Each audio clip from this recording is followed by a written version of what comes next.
Mes salutations au peuple africain et du Litapo Gouma. Je suis Eric Ella, panafricain, président du réseau panafricain. Vive l'Afrique libre et que vive le panafricanisme. Nous allons faire immersion du côté de la Côte d'Ivoire et du Burkina Faso.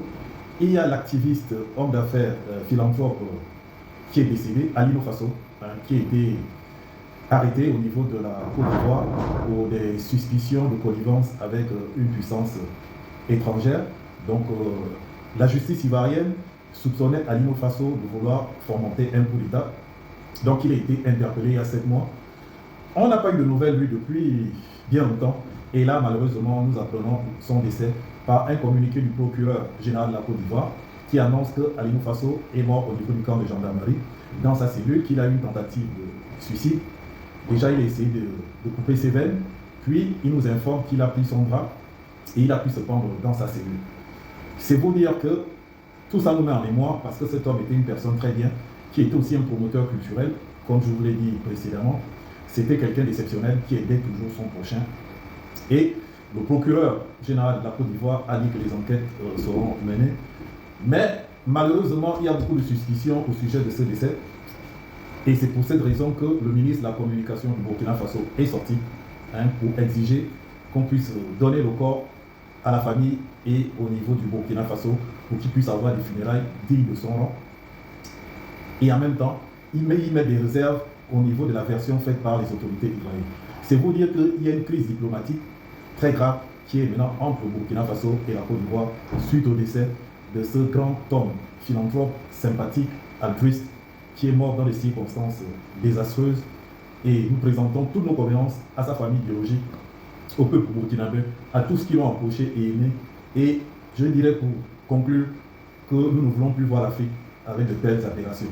C'est juste incroyable, c'est une aberration et nous espérons que la lumière sera faite de façon objective sur ce décès tragique d'Alino Faso. Je vous laisse regarder le communiqué du ministre de la Communication du Burkina Faso et moi je vous dis au revoir pour un prochain podcast. Que Dieu vous bénisse et vos positions. Communiqué du gouvernement. Le gouvernement du Burkina Faso a appris avec consternation et une profonde indignation le décès dans des circonstances obscures de notre compatriote Alain Christophe Traoré, alias Alino Faso. Dans un communiqué du procureur de la République de Côte d'Ivoire, largement relayé sur les réseaux sociaux, Alino Faso serait décédé le jeudi 24 juillet 2025 à l'école de gendarmerie. Depuis la publication hier d'informations relatives à cette disparition tragique, le gouvernement est resté mobilisé et attentif à l'évolution de la situation. Il relève que, jusqu'à cet instant précis, aucune notification officielle ne lui a été faite par les autorités ivoiriennes sur la mort en détention de notre compatriote. Ni la famille de Alain Traoré, ni son avocat, ni l'ambassade du Burkina Faso en Côte d'Ivoire n'ont été avisés sur ce qui est présenté dans le communiqué en question comme un suicide. Le gouvernement, par le biais du ministère des Affaires étrangères, de la coopération régionale et des Burkinabés de l'extérieur, a donc convoqué d'urgence la chargée d'affaires de l'ambassade de la République de Côte d'Ivoire au Burkina Faso aux fins de s'expliquer sur le sort de notre compatriote, laquelle chargée d'affaires a, hélas, confirmé l'effectivité du décès de Alain Christophe Traoré, alias Alino Faso. Le gouvernement s'étonne que le drame se soit produit dans une école de gendarmerie et dans ces circonstances, alors même que le porte-parole du gouvernement ivoirien s'était évertué à nier les pratiques d'enlèvement forcé, d'exécution sommaire et de torture en Côte d'Ivoire lors d'un point de presse en date du 15 janvier 2025. Toutes ces déclarations d'intention sur la transparence et le respect des droits humains contrastent paradoxalement avec la gestion ténébreuse de ce dossier soldé par la mort plus que suspecte de notre compatriote Alain Traoré. Le gouvernement s'interroge sur les motivations réelles de sa détention dans une caserne de gendarmerie plus de 6 mois après son interpellation et sans procès. Il rejette avec force et vigueur la thèse du suicide actuellement avancée par les autorités judiciaires ivoiriennes qui ont brillé par une complaisance coupable face à l'arbitraire et au déni de justice dont a été victime Alino Faso dans cette affaire depuis son interpellation le 10 janvier 2025. Le gouvernement condamne fermement cette disparition, assimilable à un assassinat crapuleux. Il s'indigne de cette tentative manifeste de tronquer les faits.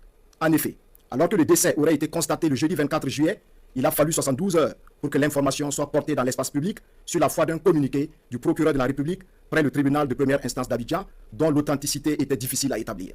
Le gouvernement exige des autorités ivoiriennes le rapatriement sans délai du corps de notre compatriote Alain Traoré pour des obsèques dignes et honorables. Il est sensible à la vague de condamnation et de réprobation soulevée par l'annonce brutale de sa mort dans des conditions qui rappellent les mœurs barbares et sinistres d'un autre âge. Il comprend toute l'émotion que cela suscite au regard de la dimension de l'homme et de son engagement en faveur des causes humanistes, mais invite au calme et à la retenue. Le gouvernement interpelle les autorités ivoiriennes sur l'exigence de vérité et de justice pour Alain Christophe Traoré, dont la mort tragique laisse une famille endeuillée dans une douleur incommensurable et des millions de nos compatriotes révoltés et sans voix au regard de l'engagement citoyen de l'homme. Le gouvernement rassure qu'il reste